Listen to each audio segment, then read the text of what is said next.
Muri Kigali House tubazaniye inzu iri kuri promotion.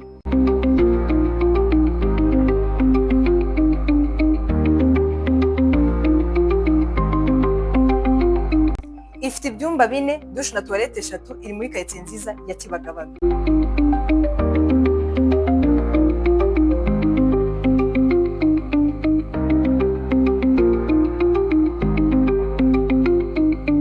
Iyi nzu ndi kubereka iri ku giciro cya miliyoni 400 z'amanyarwanda.